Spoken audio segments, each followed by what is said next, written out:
Morning squatters, thank you siyabonga.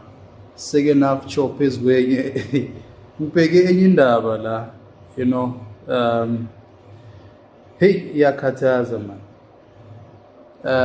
SACP Solly Mapaila. Man, just withdraw, man. Stop being a Casanova of politics, as Fikile Mbalula has said. Gunini, you threaten ANC that you're gonna leave, you're gonna pull out, you're gonna contest elections on your own. Good morning, squatters. I'm not angry. I'm just irritated by Solly Mapaila, the SG of SACP. Gunini, you threaten utuzohamba. Why don't you just leave? I mean, this thing of yours is now becoming, like a bedtime story or something. I feel like Solly Mapaila is looking for something from ANC, and so he's using SACP as a leverage, to say, I'm going to leave, or else you give me this. Why? You are an attention seeker. Why don't you just leave if you want to leave? It's like being in a marriage where your partner is threatening you every day that, yeah, mina ngizohamba, just leave. It shows that you've got other plans. Why don't you just leave? Why don't you just take your SACP if you feel like you own SACP? Why don't you just take it and leave, Solly? Awa. And now you are putting Fikile Mbalula under pressure. But for you to put him under this kind of pressure every now and then, I know I'm going to leave. And Cyril Ramaphosa, if I was Cyril Ramaphosa, I would say, hey, just jump to the nearest hell. We'll make a plan. And we'll see what is your plan. Sometimes don't just hold on to a person. Don't leave. Why are we doing that? Well, I mean, you are reaching a certain level of desperation. And the minute you become desperate, it's when people are going to capitalize on you being desperate. They will say a lot of things. They will do funny things because they know what you are desperate. I mean, now, Solly Mapaila can see what Ramaphosa is desperate for his support and everyone is leaving. And plus now SG Fikile Mbalula is suspending comrades, is headhunting comrades. Tony Ngeni, Lebogang Maile said something on Twitter. This thing of headhunting comrades because of their views on Twitter, I don't think it's appropriate. Because, I mean, when you are a comrade, you need to be able to express yourself. Yes, you have to follow the chain of command. You have to abide by the policies of your political party. But at the same time, you shouldn't really be scared to express your views. Just like Liza Zangara wa EFF. Ngara monga kuluma same time vele bayakudla. I'm very worried about Solly Mapaila. Kunini nje threatening ukuthi I'm gonna leave. Uhamba nini Solly? With your SACP uhamba nini? Because you are using the same masses to sabotage ANC, which is something, I don't know, very stupid. It sounds very immature to me. When every now and then, every now and then, no, I'm going to leave. Leave now. I wish you were saying that to Julius Malema. Julius Malema doesn't take nonsense sometimes. He doesn't care whether he's desperate, whether he's at his lowest level. Why don't you leave now? I don't know what he, and it's so funny because I think Ukata Langati Wuni King Akona, where ANC is going through a lot, and he says, yeah, I'm gonna leave. That is irritating, Solly, and you must just leave now, as in yesterday. Even us citizens, we are just waiting for you to leave. Actually, you no longer belong to the ANC. Leave. You are a very unhappy wife, and then you are busy threatening Hamba Solly. Just leave. By the way, I'm going to dwell too much, but Solly, just go. Take your SACP and the door is open. Let ANC open a door for you to leave. Leave as in yesterday. Is all. Paul Mashatile ended up apologizing. I'm very much worried about is security Deputy President Paul Mashatile. It looks like those people are not really trained accordingly. I mean, those people are CPOs, close protection officers, and then they should understand certain things. Well, in my own understanding, yes, basically they had to stop that gentleman to verify ukuthi uhlala ngale. Ngisho the issue of Kailicha and the gentleman chasing ANC out of his mother's house and all of that.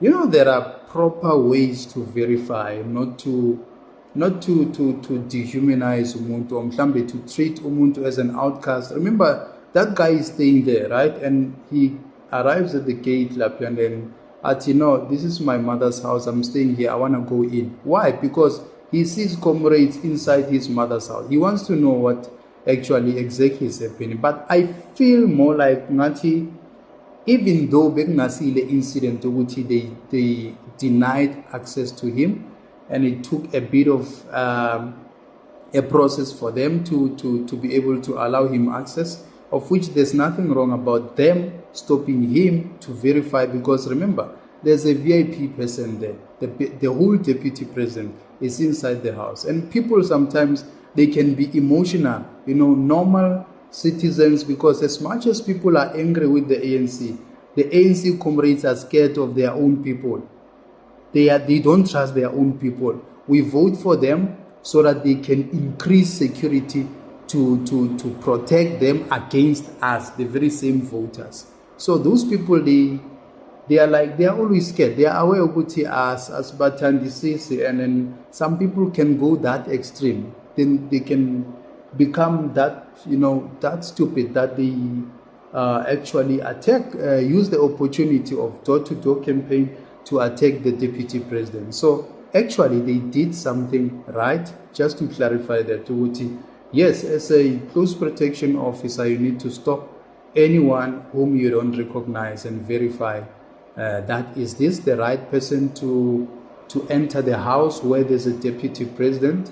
And then I think also the attitude yabo, it's not really good, because even when you stop someone politely, so you speak to them, oh, how's it not good, man? Are you staying in the house? Yes, I'm staying in the house. Okay, let's quickly verify.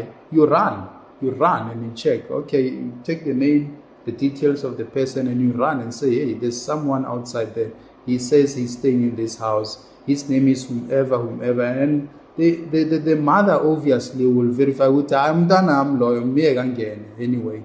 He's and all of that. Whatever his character is. But the worrying part was that the delay part, and I think its treatment somehow made that man ukuthi feel engathi ama ANC bayamdelela ekhaya kubo. And when he entered the house, he was already fed up and he was very impatient. He didn't want to hear anything from them. But fortunately enough, at least they managed to arrest the situation. Even the situation was tense, and he was about to spiral out of control because he was very angry, and the CPO tried to more like apprehending him. You can't do that. You can't really manhandle the guy on top of what they did to him. So I would also have been angry, although it's understandably so. Uti akwate, and it's understandable also Uti the CPO should stop him, because they don't want to expose Eli Fiaga deputy president to that risk. You remember the incident of America just before the election when Donald Trump was targeted, and there was an attempted assassination. In fact, that was really assassination. Had Donald Trump moved, did not move, maybe the bullet could have hit his head by that young boy who was on top of a roof, miles away, and then aiming at Donald Trump. So those are the things that people, a general public, should understand with close protection officer's job, especially when you are protecting someone who's a high profile, because a deputy president is a high profile person and he really needs to be protected at all costs. It will be embarrassing if just an average person manages to maneuver around and shoot the deputy president. Most of these cases, they are deliberately done, so they are orchestrated that the deputy president is coming tomorrow.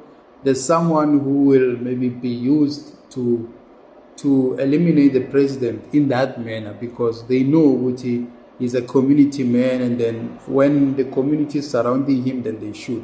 There's also another incident of, I don't know, the prime minister somewhere. I will check that story, where he was assassinated by one of the group of people, where he was coming to meet this group of people, and he's a prominent person. The bodyguards are there, but this guy, because he had already planned, then he managed to draw his firearm and shot at the prime minister. So it's 50-50 chances, man. You can protect them up to a certain extent, but most cases it's just not avoidable, especially in a close range.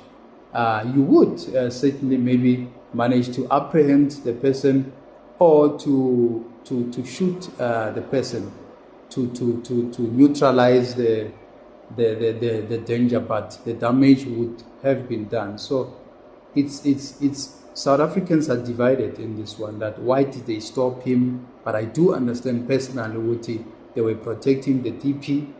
They know that we are, escorting a high profile person. We don't want anything to happen to him. At the same time, that's his home, that gentleman. So he either way, he had to be allowed into his mother's house. And I'm happy because Paul Mashatile, the DP, has apologized, because he had to. It's a public embarrassment. And then if he didn't apologize there, maybe we could be saying other things. So yeah, luckily he apologized, and then I hope they settle this. But I'm questioning the level of training of his bodyguards, because there's another incident where they were beating up people on the freeway and all of that. Those people, they think they are gods. They should stop behaving like that, especially that we vote for them, or black people do vote for them, or citizens vote for them. They must be easy, man, on citizens. We shouldn't be traumatized and shocked when we see them. I don't know. Squatters, you put your views. Solly Mapaila, take your SACP and leave now. Abantu bakhathele ngawo, leave now. Stop saying I will leave. Pakisha amabhegi wakho uhambe. Thank you, squatters, for your support, for watching my content. Let's keep on engaging. Thank you, Sabo.